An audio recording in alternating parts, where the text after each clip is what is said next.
Hey guys, this is Casey Ferris. Thanks for checking out another one of my videos. Today we are talking about the difference between good and bad color grading. We're also going to be talking about differences of opinion, some general life advice, career advice, and how to be a person using the internet advice.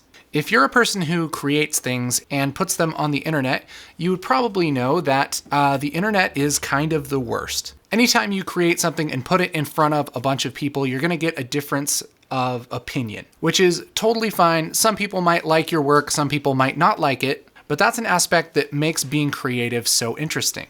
Now, if you're like me and you put tutorials up on the internet, it's no different. So in my recent career here on the YouTubes, I've had quite a hater or two. Here are some of my favorites. What is this? You contaminated the shadows and highlights with terrible blue hue and didn't even key the skins out properly. This is not how to make a proper teal and orange look. Have you done any research? This is probably the worst thing I've ever seen on color grading tutorials. Total garbage. You shouldn't be teaching when you know absolutely nothing about color grading. Maybe this dude should have taken the film school route, or just stick with editing and not color grading. I'm sorry, Casey, but this was the worst tutorial I have ever seen. Keep up the good work, though. Are these people right? Possibly. Should I quit my entire life and maybe just go work at a car wash or something? It's possible. Do their comments make me want to punch everyone in the face in the middle of the night when I read them on my phone? Yes. Should I? No.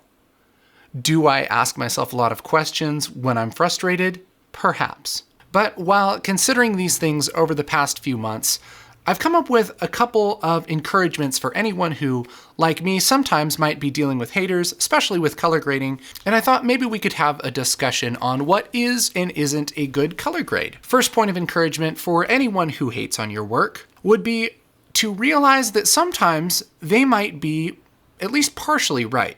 With any art, although it is pretty subjective, and color grading is an art that is subjective in a lot of ways, there are some technical things that could make an image a quote-unquote bad color grade. For instance, if I were to take this shot here and bring the blacks down a little bit too much, bring up my scopes here, this could be considered a bad color grade. The reason why is because we're crushing out a lot of detail here that probably doesn't need to be crushed out. The only reason you would want to do something like this is if it's a stylistic choice, which of course gets into the whole subjective color grading thing. If this is some kind of dream sequence or shot that wants to convey a certain harsh feeling or lost feeling, this might be a good way to go, although you could look at this under many circumstances and say that it's too harsh of a grade. Something else that could be considered technically a bad grade would be a shot that's not white balanced. No matter how much adjustment I do to the contrast and the highlights and the shadows and everything, if it's not white balanced correctly, it's gonna look kind of weird, definitely won't match the other shots, and definitely won't look realistic. Should you fix white balance? Yes, you should pretty much always fix white balance. However, again, if you had a sequence where you wanted the viewer to feel maybe cold or sad or abandoned, a really strong blue push that you might get from an incorrect white balance might end up looking pretty good. Again, haters, I'm not saying that you should just shoot everything in the wrong white balance. The best thing for you to do is start with a correct white balance, and then you can choose to cool it down later. I'm just saying, even though it might appear to be an incorrect white balance, it might be a stylistic choice. Another thing that's pretty much universally accepted as a bad color grade would be something that doesn't match two shots. So I can put a grade on this shot and I can like it all I want, but if it doesn't match with the shot next to it, then it's not really a good grade because it brings the viewer out of the viewing experience. Now this grade, even though I like it maybe a little less, it does match better with the shots around it, so it might be a better choice. Another thing might be a bad key on a shot. And this is different than realizing that there's a key, being somebody who works with color. For instance, this shot looks pretty good, nothing noticeable happening, but there's a key on a lot of the warmer leaves and things. And honestly, it's not even that great of a key, but you don't notice it because it's done subtly. That's in contrast with something like this that just looks crazy on crazy. And you can see little jaggies in the road. That would be a bad key. And therefore, you could call that a bad grade. Same thing goes with tracking. If you have a window tracked on something and you notice the window moving around, you're doing it wrong. And that could be considered a bad grade. pretty much anything that makes a color grade obvious to a viewer, especially a viewer that isn't into color correction and doesn't know all of the ins and outs of normal color grading, that's what actually makes a shot bad. What doesn't make a shot bad is if you don't like it. Because again, color grading is art, and if it's appropriate for the situation in a project, any color grade could possibly be a good grade as long as it's technically right and it doesn't take the viewer out of the experience. So for anybody hating on your color grade, are you doing one of these things? Are you actually technically doing it wrong, or do they just not like your style? If they don't like your style, not a big deal. If you are messing up in some technical way, then this is a opportunity to better yourself, learn from your mistakes, and do it better next time. I'll be the first to admit I'm not perfect at these all the time, especially if I'm in a rush or if I'm concentrating on a different part of the color grade to show you guys something. Sometimes blacks get crushed too much, or some detail gets lost. Maybe I don't pull the best key. And the reason for that is I'm a human being. Should I make sure everything is perfect before I put it up online? Yes, probably.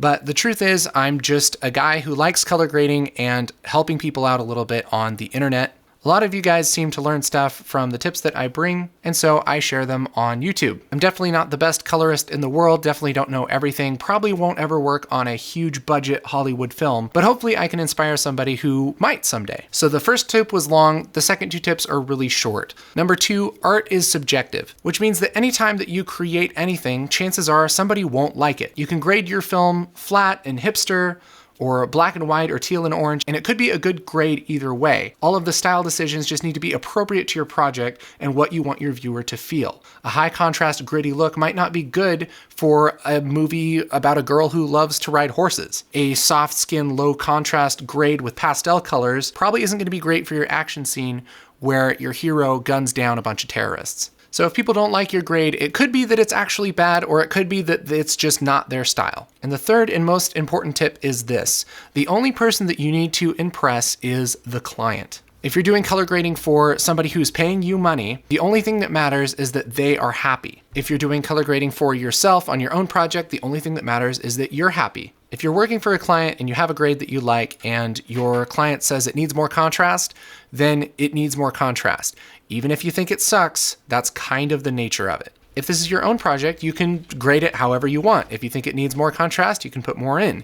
If you think it needs less, then you can take it out. And if you show it to 100 people and everybody says it needs less contrast, then you might start to think it needs less contrast. Then you can change it to where you're happy with it. But at the end of the day, there are a ton of factors that would make somebody say a color grade is good or bad. Just check yourself, make sure that you're doing things technically correct, and take their opinion under advisement. And an encouragement for any time that you're reviewing somebody else's work or you're commenting on something on the internet, remember that there are real people on the other side of whatever username they're hiding behind. So be respectful, be a human being, and if you don't like the video that you're watching, feel free to watch something else. So thank you so much for you guys who are so encouraging to me and so encouraging to other people on the internet who are putting up tutorials and projects and things for you to look at for free. If you have any questions or comments, leave them in the comments below. If you leave any hate below, I'm just gonna rip into you because, I mean, we just talked about this. We just had a conversation about this. If you want more tutorials on color grading, post-production, and generally being a person